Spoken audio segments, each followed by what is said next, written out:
I'd spent 15 years building custom smokers, raising 4 kids, and believing I'd nailed the whole good husband, good provider thing. Then I took my wife to her company Christmas party and watched her vanish with another man. When she crept back in at dawn wearing his jacket, I knew our life as I knew it was done. But what she walked into the next day, when her key no longer worked in our front door, was only the beginning. By the time I was finished, she'd lost everything she thought she was entitled to and learned exactly what happens when you betray a man who understands loyalty. My name is Dalton Pewitt. I'm 47, and for the last decade and a half, I've been fabricating custom barbecue smokers and grills in the workshop behind our house in Tennessee. It's honest, hands-on work, the kind that leaves your fingers stained and your muscles sore, but keeps the bank account steady enough to raise 4 kids and give your wife a comfortable life. At least, I honestly believed I was keeping her satisfied. The night everything blew up started off ordinary. Claudia had an invitation to her marketing firm's annual Christmas party, and for once, she actually wanted me there. Usually she'd claim I wouldn't have fun, that it was all shop talk and networking. This time, she pushed. "You should meet my colleagues," she said, smoothing the emerald green dress she'd just bought, checking herself in the mirror. "Especially the new account director. He has some really interesting ideas about expanding into outdoor lifestyle marketing." I should have paid more attention to the way her voice shifted when she mentioned him, to the brand new dress she'd never brought up, to the extra hours she spent on her makeup. But I was focused on a big custom smoker order I'd just landed from a barbecue chain in Nashville, not on decoding my wife's sudden excitement. The party was at the Heritage Hotel downtown, all marble floors and glittering chandeliers. In my best suit, I still felt like the guy who parked the trucks, not like I belonged in that crowd. Claudia, though, moved through the room like she was made for it, floating from conversation to conversation. She introduced me to her boss and a few coworkers, but there was a different charge about her, restless, lit up from the inside. That's when I saw him. Reed Hawthorne looked like he'd stepped straight out of a cologne commercial. Tailored suit, flawless hair, and that easy practice smile that made you wonder what he was really thinking. When Claudia brought him over, he shook my hand with the soft grip of a man who'd never so much as lifted a welding torch. "So you're the famous barbecue king," Reed said, his voice smooth as aged whiskey. "Claudia talks about your work all the time." She did? That was news to me. Claudia rarely showed much interest in my business beyond asking when the next payment was coming in. I watched them during cocktails. Nothing blatant, nothing I could point to as proof. Just the way she laughed a little too loudly at his jokes, leaned in a little too close when he spoke, and let her hand rest on his arm a beat longer than necessary. Around 9, I went looking for her to suggest we head home. The twins had early soccer practice, and Caleb had been texting me about help with his college essays. But when I scanned the ballroom, Claudia was nowhere. I checked near the restrooms, the bar, even stepped out front in case she'd gone for some air. Nothing. Then I noticed Reed's chair, empty, his suit jacket hanging over the back as if he'd left in a hurry. My chest tightened. I made another, slower sweep of the venue. The coat check attendant said she hadn't seen my wife. The valet, on the other hand, remembered Reed clearly. He'd driven off about 20 minutes earlier with a woman who matched Claudia's description. I'd brought my wife to a party, and she'd left with another man. The drive home was silent. I gripped the steering wheel so hard my hands hurt, every red light giving me too much time to replay the night and connect the dots I'd been too trusting, or too naive, to see. I didn't sleep. I couldn't. I sat in my workshop surrounded by half-finished smokers and the cold smell of metal, trying to make sense of what I'd just witnessed. The rational part of me tried to come up with excuses. Maybe they'd gone somewhere to talk business.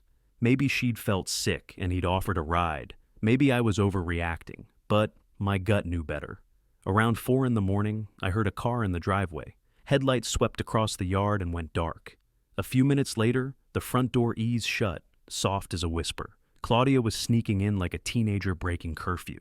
I gave her an hour to settle, then went into the house. She was in the kitchen, casually making coffee like it was any other morning. She still had on that green dress, but she didn't look like she had when we left.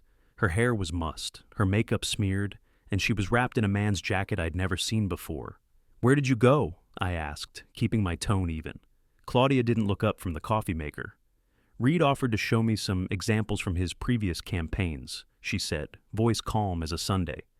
"We went to his office to look over some materials." Until 4 in the morning. Now she looked at me, and what I saw in her eyes wasn't guilt or embarrassment. It was calculation. We lost track of time, she said. You know how it is when you're passionate about a project. We were talking about potential opportunities for your business, actually. Reed thinks there's a lot of potential in the outdoor cooking market. That jacket hanging loose on her shoulders told a different story. So did the way she couldn't quite hold my gaze when she said his name. Whose jacket is that? I asked. She glanced down, as if she'd almost forgotten she was wearing it. Oh, this? Reed's. It got cold in his office, so he lent it to me. And you just forgot to give it back? Claudia shrugged and finally turned fully toward me. That's when I saw it, a small mark just below her collar, half hidden by her hair. I'll return it next week, she said briskly. Dalton, you're acting weird. Nothing happened except a business meeting that went late. She was lying, we both knew it. But as I watched her standing there, bold as brass in another man's jacket, expecting me to swallow her story whole, something deep between us shifted. Maybe it had been shifting for a long time, and I'd been too busy welding steel and filling orders to notice. I'm going to take a shower, Claudia announced, brushing past me toward the stairs. The twins will be up soon for soccer practice. On that, at least, she was right. In a couple of hours, Owen and Nash would come crashing downstairs, expecting breakfast and clean uniforms. Ivy would need a ride to her weekend shift at the bookstore. Caleb would want help with his college essays. On the surface, life would keep moving like nothing had happened, except everything had. By Sunday afternoon, I'd made up my mind. While Claudia was at her yoga class and the kids were spread out at their various activities, I drove to the hardware store and bought new deadbolts for every exterior door, heavy-duty Schlager locks, the kind that don't bump or pick easily. I spent 2 hours installing them, working with the same slow, precise focus I bring to my metalwork. Every turn of the screwdriver felt like reclaiming ground. Every new key felt like a deliberate decision about who still had a place in my life. Caleb was the first one home around 5. At 17, he's always been sharp, and he spotted the new locks right away. Dad, did you change the locks? He asked, eyeing the fresh brass on the front door. Security upgrade, I said. He gave me a look that said he knew there was more going on, but he didn't press. Caleb takes after me that way. He thinks before he talks, watches and listens before he judges. The twins burst in about 20 minutes later, still arguing about whose goal at soccer had been better. They barely glanced at the locks. Ivy came home just before 6, worn out from the bookstore and more focused on her homework than the door hardware. Claudia pulled into the driveway at 6:30, yoga mat slung over her shoulder and that post-class glow that used to make my chest tighten. Now it just reminded me of how she'd looked at Dawn, stumbling in from another man's bed. I was sitting on the front porch, cleaning one of my welding tools and waiting. She walked up the path like it was any other evening, keys already in hand, chatting about her class and some joke the instructor had made. Then she tried the door. The key didn't turn. She tried again, jiggling it, frowning, like maybe she'd grabbed the wrong key. When that failed, she leaned closer and finally noticed the lock itself had been changed. Preston, Claudia called through the door. Why won't my key work? I set the welding tool down and walked over, opening the door slowly. She was standing there on the porch, key still in her hand, wearing the same baffled expression she probably practiced in the mirror. I changed the locks, I said evenly. Why would you change the locks without telling me? The same reason you went to Reed's office without telling me. Her face cycled through a whole series of emotions, confusion, outrage, and then something that looked almost like respect, like she was finally seeing me clearly for the first time in years. Preston, we need to talk about this like adults, she said. We do, I agreed. But first, you need to decide where you want to have that conversation, because right now, you don't live here anymore. The next day she discovered, in a very literal way, that her key no longer opened the door she'd been walking through for 16 years. Claudia stood on our porch for a full minute, staring at me like I'd lost my mind. Over her shoulder, I could see Mrs. Thompson next door, watering her plants, obviously listening in. You can't be serious, Claudia said at last. This is my house too. Our kids live here. The kids you ditched last night so you could play house with your new boyfriend, I replied. I shifted just enough to block the doorway. They're inside doing homework and wondering why Mom's been acting so strange lately. I told you it was business, she snapped. Business that required you to come home in his jacket. Business that left marks on your neck. I leaned against the doorframe, arms crossed. Claudia, I may work with my hands, but I'm not stupid. That landed. Her jaw clenched, and for a second, the mask slipped. Fine, she said, dropping her voice so the neighbors wouldn't catch every word. You want the truth? Yes, I spent the night with Reed. Yes, we're involved. But this marriage has been dead for years, Preston. We've been roommates, not husband and wife. No more pretending, no more elaborate stories, just blunt, ice-cold honesty, like she was giving a weather report. So your solution was to cheat instead of talking to me, I said. Claudia let out a humorless laugh. Talk to you when exactly? Between your work and the kids and your weekend projects? When was I supposed to schedule a conversation about how lonely I've been? You could have started that conversation any time in the last 16 years. I tried, she shot back. You just never listened. That one hurt, mostly because there was probably some truth in it. I'd been focused on building the business, on providing, on making sure we were secure and set for the future. Maybe I had missed signs along the way. But none of that excused what she'd done. So what now? I asked. Now you let me in, she said, squaring her shoulders, so we can figure this out like reasonable people. The kids don't need to see their parents acting like children. I shook my head. What they're going to see is their father finally standing up for himself. They're going to learn that actions have consequences and that lies don't earn automatic second chances. Through the front window, I could see Caleb on the couch, pretending to read, but clearly listening. He met my gaze and gave the slightest nod. My son understood exactly what was happening, and he agreed with me. I'll get a lawyer, Claudia snapped. Good, I said. So will I. I started to close the door, then paused. Oh, and Claudia, Reed's jacket is hanging in the coat closet. You can grab it when you come to pick up your things. I shut the door and turned the new deadbolt. On the other side, I could hear her breathing hard, weighing whether to cause a scene or retreat with whatever dignity she still had. For now, she chose to retreat. The hardest part of taking a stand isn't the first confrontation. It's everything that comes after. When the people you love start choosing sides. By Tuesday morning, that reality hit me like a dropped anvil. I was in the workshop, trying to lose myself in the steady rhythm of cutting steel for a custom smoker, when Caleb appeared in the doorway. My 17-year-old has his mother's eyes and my stubborn jaw, and right then both were working against me. Dad, we need to talk, he said, closing the workshop door behind him. I set down the cutting torch and pulled off my mask. What's on your mind, son? Mom called me last night, he said. She's staying at Aunt Sarah's, and she's really upset. Caleb leaned against the workbench, arms crossed in a way that reminded me painfully of myself. She says you locked her out of her own house over a misunderstanding. Is that what she called it? I asked. A misunderstanding? She said you jumped to conclusions about her working relationship with some guy from her marketing firm. Caleb's voice was careful, controlled. Dad, I know you and Mom have had problems. Ivy and I aren't clueless, but kicking her out feels extreme. I studied his face, hearing Claudia's spin in his words, but also seeing the genuine worry underneath. Caleb has always been the peacemaker in our family, the one who tries to smooth the water before it boils. Son, I asked quietly, what would you do if you took your girlfriend to a party and she left with another guy, and then came home wearing his jacket? Caleb's expression changed instantly. Is that what happened? That's exactly what happened, I said. And when I confronted your mother, she admitted she's been having an affair with Reed Hawthorne. The color drained from his face. He stared at the floor for a long moment, processing it the same way he works through a difficult calculus problem, slowly, step by step. She actually admitted it? He asked at last. She did. Said our marriage has been dead for years, and she was lonely. I picked up a piece of scrap metal and turned it over in my hands. Maybe she's right about some of that. Maybe I buried myself in work and missed some warning signs. But that still doesn't excuse what she did. Caleb nodded slowly. What about Ivy and the twins? They don't know yet, do they? Your sister thinks I'm overreacting, I said. She's been texting me all morning, demanding I apologize to her mother. The twins just know Mom isn't here, and I have no idea how to explain this to two 12-year-olds.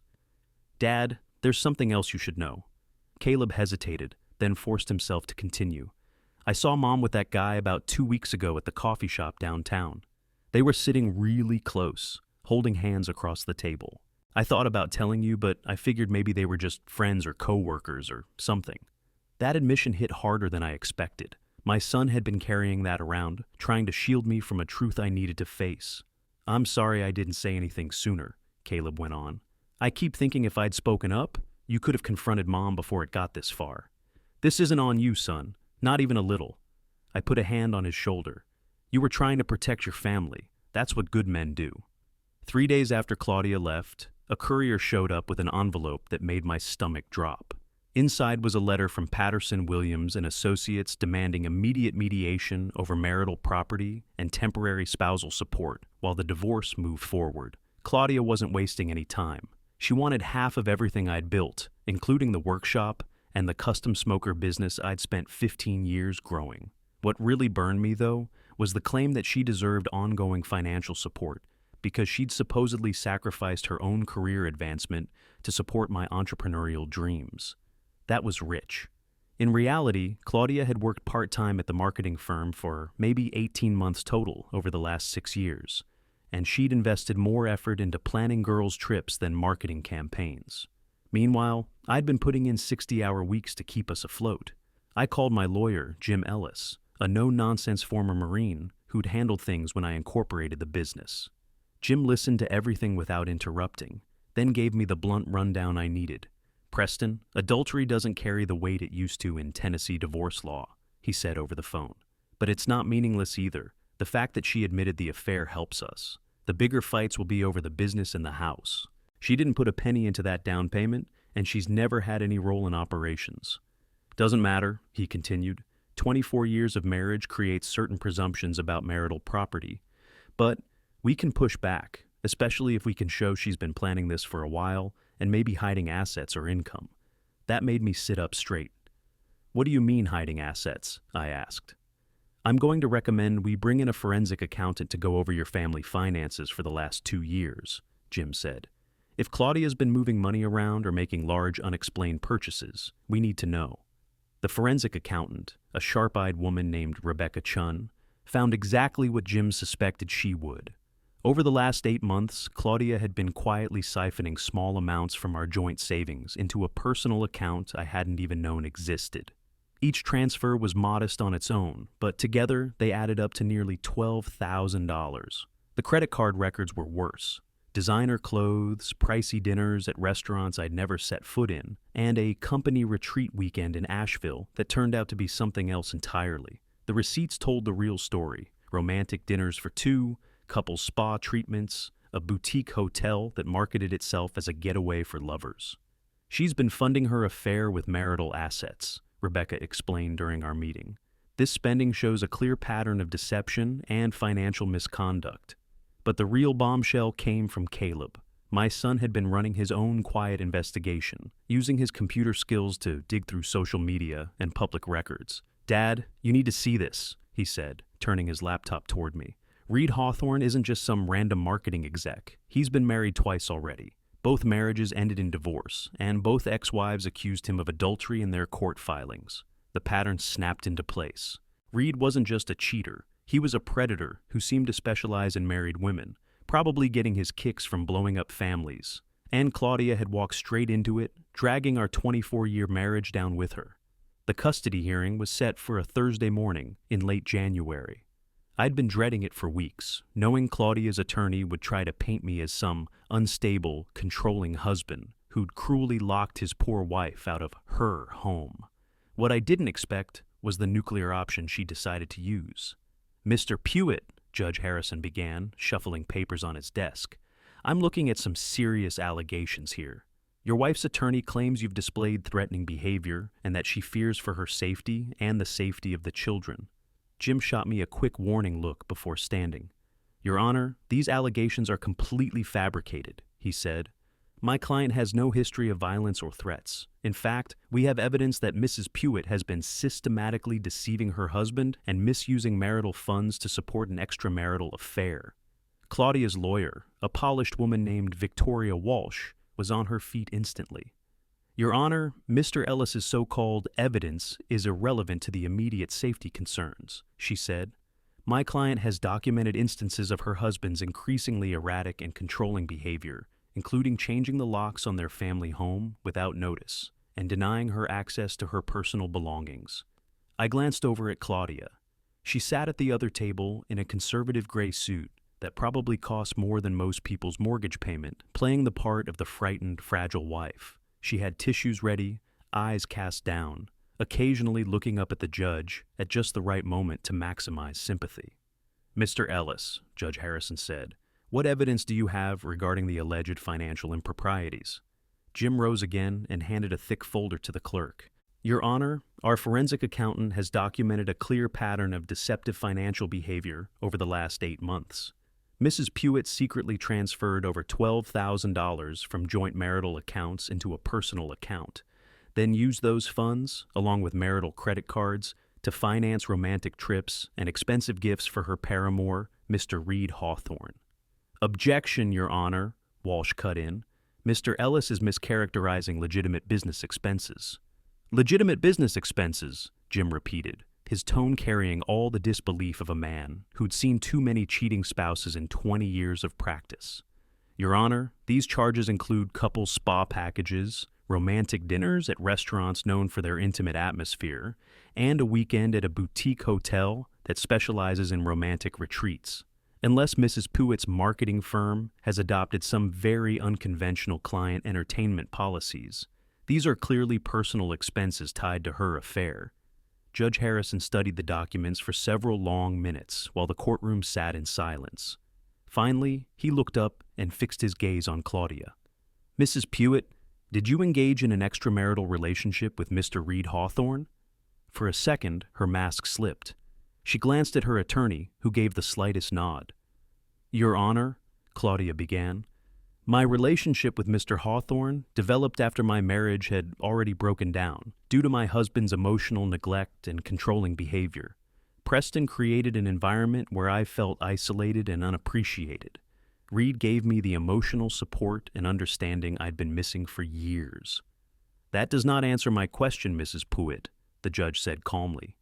"Did you, or did you not, engage in an extramarital relationship while still married to your husband?" A long pause, then barely above a whisper. "Yes, Your Honor." The judge made a few notes and then addressed both legal teams. "I'm going to order supervised visitation for both parents pending a full custody evaluation," he said. "Mr. Pewitt, you'll have the children from Sunday through Tuesday. Mrs. Pewitt, Wednesday through Friday. Weekends will alternate. Neither parent is to speak negatively about the other in front of the children." It wasn't the win I'd hoped for, but it also wasn't the complete disaster Claudia had clearly been counting on. The custody arrangement survived all of 3 weeks before it blew apart. Not because of anything I did, but because my kids started deciding for themselves where they wanted to be. It started with Ivy. My 16-year-old daughter had fought me the hardest at first, convinced I was overreacting, and that her parents should just work it out like adults. But something shifted during her second week at Claudia's temporary apartment. "Dad, can I come home early?" Ivy called one Tuesday evening, her voice tight with frustration. "Mom's having Reed over for dinner, and it's really awkward. They're acting like some perfect couple, and she wants me to be happy for her." "What do you want to do, sweetheart?" I asked. "I want to come home. I want to sleep in my own room and not pretend what Mom did is okay." Her voice cracked a little. "Dad, I'm sorry I gave you such a hard time about the locks. Caleb told me what really happened, and I get why you did it."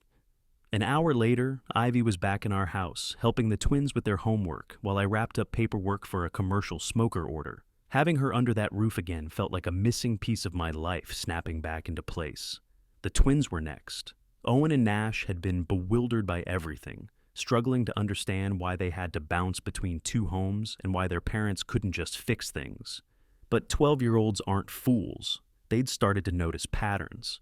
"Dad, why does Mom's new boyfriend keep trying to act like our stepdad?" Nash asked during one of our Wednesday nights together. "He keeps asking about school and soccer like he cares, but then he and Mom go into her room and close the door." "And he bought us these expensive video games," Owen added. "But when we told him we already had them, he got all weird and said we should be more grateful." Reed was trying to buy my son's affection, and probably Claudia's idea. It was straight out of the homewrecker playbook. But it was backfiring because my boys weren't impressed by shiny gifts from the man sleeping with their mother. "Boys, you don't have to pretend to like him," I said carefully, mindful of the judge's order not to badmouth their mother. "And you don't owe anyone gratitude for gifts you didn't want or ask for." By Friday, both twins had asked if they could come back early too. They missed their own beds, their usual gaming setup, and the easy routine we'd built at home. More than anything, they were uncomfortable around Reed, who kept trying way too hard to win them over, while clearly resenting the effort it took to act nice to someone else's kids. Only Caleb stuck to the official schedule, but that was because he was using his time at Claudia's place like a mission. My 17-year-old had turned into the family's intel officer, quietly documenting Reed's behavior and Claudia's increasingly unpredictable moods. "Dad, they're fighting a lot," he told me one evening while we worked side by side in the workshop. "Reed keeps talking about his future, but none of it involves staying in Tennessee, and Mom's starting to realize he's not as serious about her as she thought." "What kind of fights?" I asked. "She wants him to meet her parents, but he keeps making excuses. She talks about them moving in together, and he changes the subject. And yesterday she caught him texting another woman." Caleb paused, sorting his thoughts. "I think she's starting to realize she threw away her marriage for a guy who's not worth it. The custody plan was supposed to give my kids stability. Instead, it was giving them a front-row seat to who their mother had become and what she really prioritized, and it wasn't them." Reed Hawthorne's exit from Claudia's life was as calculating and cowardly as the rest of him. It started with skipped dinners and ignored calls, then escalated into a breakup text that would have embarrassed a teenager. Caleb showed me the message he'd seen on her phone. "This situation has become too complicated for me to handle right now. I need to focus on my career and can't deal with the drama surrounding your divorce. Take care." 24 hours. That's how fast Reed went from promising Claudia a future to treating her like a liability he needed to drop. My wife had thrown away 24 years of marriage for a man who couldn't even end things to her face. The fallout was immediate and ugly. Claudia's temporary apartment turned into a cave of tissues and empty wine bottles. According to Ivy, who reluctantly agreed to spend one evening checking on her, Claudia was barely functioning. "Dad, she looks awful," Ivy reported. "She keeps saying she made the biggest mistake of her life, that she doesn't understand how everything went wrong so fast." But I was done being Claudia's safety net. When she called me sobbing, begging for another chance, I listened quietly and then gave her the same answer I'd been giving for weeks. "Claudia, you made your choice," I said. "You chose Reed over our marriage, over our family, over the life we built. The fact that he turned out to be exactly the man I thought he was doesn't erase what you did." "But Preston, if you knew what kind of man he was, why didn't you warn me?" she cried. The sheer audacity of that question knocked the wind out of me. "Would you have listened?" I asked. "You were so sure I was the problem that you ignored every red flag, every warning sign, every bit of proof that Reed was using you." The legal process rolled forward with cold, mechanical efficiency. Jim Ellis had built an airtight case: Claudia's affair, her financial deception, her lies in court. The custody evaluation came back solidly in my favor. Every one of our 4 kids made it clear they wanted to live with me full-time. By the time we reached the final divorce hearing, it almost felt anticlimactic. Claudia sat at the respondents' table looking like a faded version of the woman I'd married, while her lawyer went through the motions of defending a client who'd already effectively lost. "Mrs. Pewitt," Judge Harrison asked during her last chance to speak, "do you have anything you'd like to say before I issue my ruling?" Claudia rose slowly, her hands trembling. For a second, I thought she might finally apologize, might actually own what she'd done. Instead, she said, "Your Honor, I just want what's fair. I made some mistakes, but I was married to Preston for 24 years. That should count for something."